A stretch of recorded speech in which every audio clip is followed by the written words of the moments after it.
Hi there and welcome to episode 12 of Real Talk Fitness with ANPT. I'm Ashleigh Cumins, the proud owner of Ashleigh Personal Training, ANPT for short. In this podcast, we're going to cut through the fluff, ditch any gimmicks and get down to what really matters when it comes to your fitness, nutrition, and becoming the best version of yourself. In today's episode, we're going to cover the truth about motivation, why it won't always be there, and what are you going to do when it goes.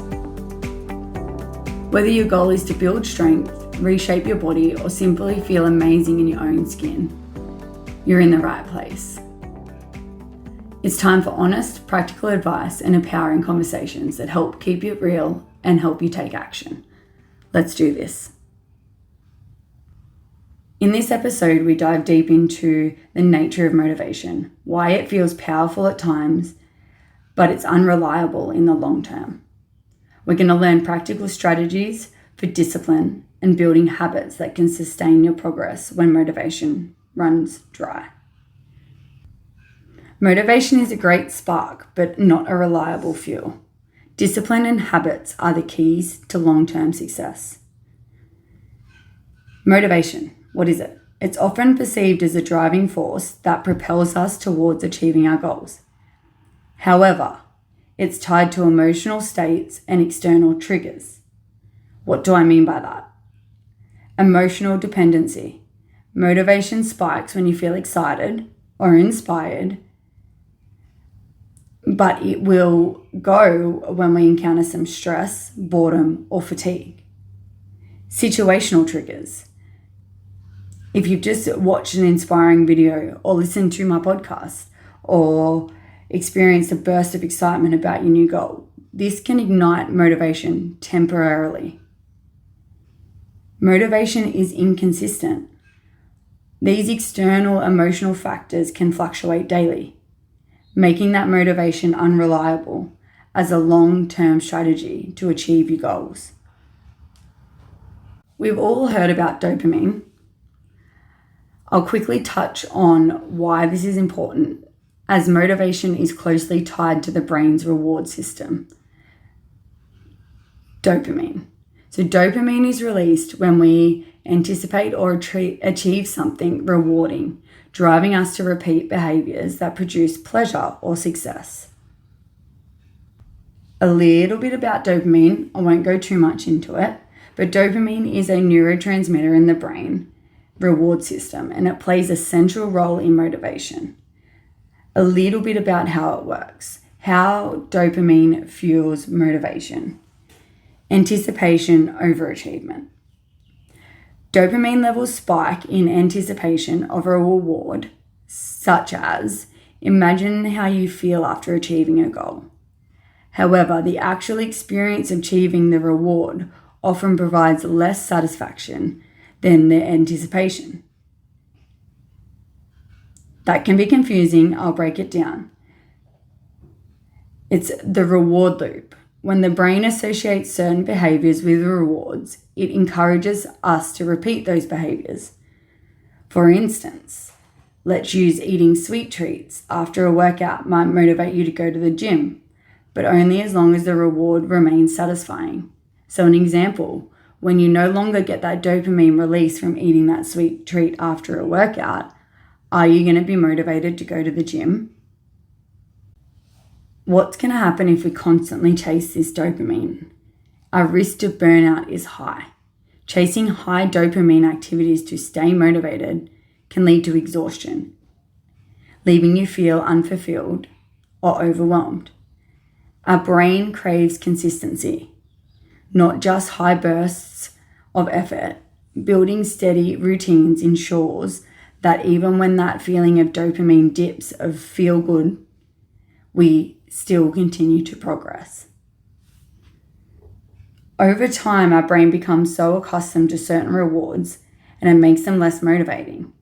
This is why the excitement of a new routine or a goal fades after a few weeks, and the brain starts seeking new stimulation, starts looking for the next dopamine fix. Now, you're probably wondering, how does dopamine have anything to do with that motivation? And why it won't always be there. The psychology of motivation and why it fades is the nature of the motivation. It's often linked to emotional states or external triggers, making it short-lived. Or it's linked to that dopamine factor that we briefly just spoke about, how it works.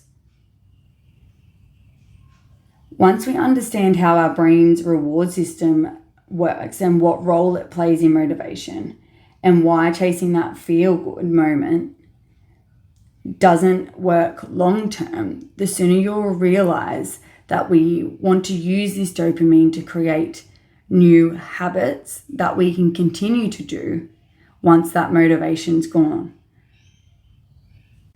A common misconception with motivation is people often wait to feel motivated before they start something. They believe that motivation will magically carry them through. The waiting game. In the 15 years I've been in the industry, a lot of the goal consultation phone calls I do, they're highly motivated. They're excited. They're starting something new. I don't mean to be the bearer of bad news, but I always say to them, let's create a habit while that motivation's high, because your motivation will not last forever. Action creates momentum. Studies show that taking small steps generates that momentum, which fuels motivation. 90% of people feel that it happens the other way. Motivation fuels action. But in all the years I've been in the industry, it is quite the other way. Start taking action, and that will lead to the motivation to do the next step. When we become so reliant on that feeling of motivation, it makes success conditional. What I mean by that is all the factors outside of our control, like our mood or our energy, is conditional, and it can affect your motivation. What we need to do is create discipline and habits that are within your control. This allows those outside factors not to control the things that are going to move us closer to our goal. Why does motivation fade? Motivation is fleeting because the adaptation, the excitement of new goals fade as the brain becomes accustomed to that idea, making that initial spark feel less exciting.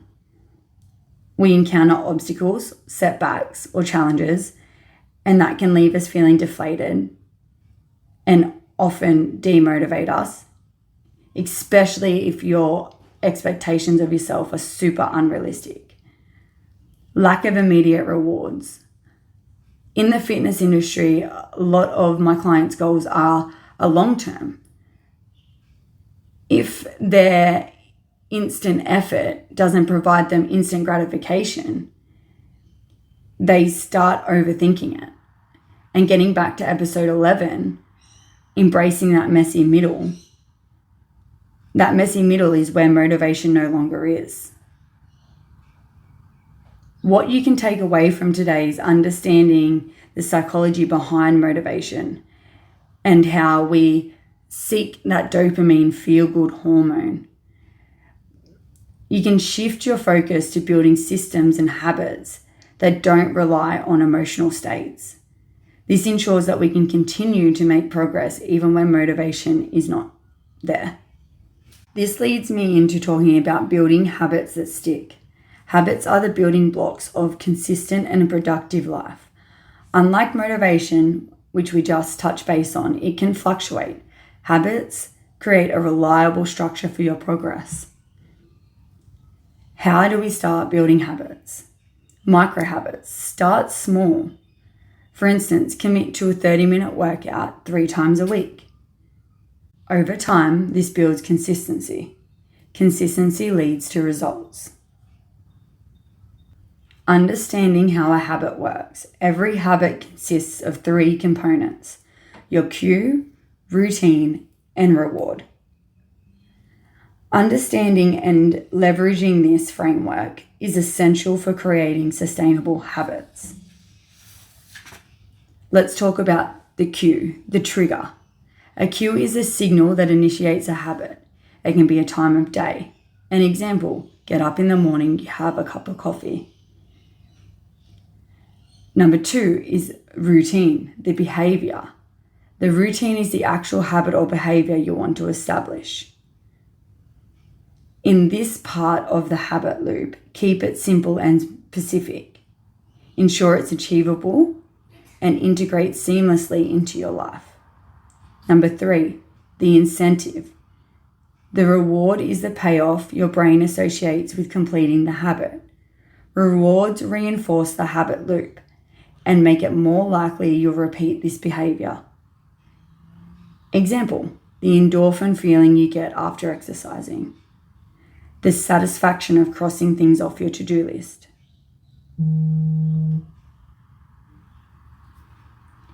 An example of the habit loop. Place a water bottle on your desk. Drink 1 glass of water before starting work is your routine. The reward for this is feeling more energized and hydrated throughout the day. Think of your goals rather than being so outcome focused. Think of them being identity based. An example, I want to be fitter. How do you identify a fit person? Rather than the outcome based. I want to be fitter means I need to lose 10 pounds. I need to train 5 days a week. Focus on the identity. What does that specific person that you think is fit does? What behaviors do they adopt? Start asking yourself, who do I want to become? Rather than what do I want to achieve? Identify the habits and behaviors that align with who you want to become. Let's use a saving goal as an example for this one. The outcome goal is I want to save $5,000. The identity of this goal is I want to become someone who is financially responsible. The habit, each time you save $10, you reinforce that belief that you are financially responsible, making it easier to continue saving. You focus on the identity of the person you want to be rather than the outcome-based habits. Building habits that stick requires you to start small, leveraging at that habit loop, anchoring new behaviors to existing routines. An example of that is you have a coffee every morning. Put a glass of water next to that cup of coffee. So you're habit stacking. You're not going to forget to have your cup of coffee. Now that you've added a cup of water with it, you're not going to forget that over time.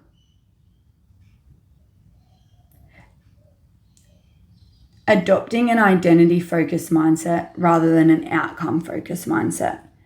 By making habits simple, rewarding, and aligned with your values of who you want to be, can help you create lasting change that persists, even long after motivation fades.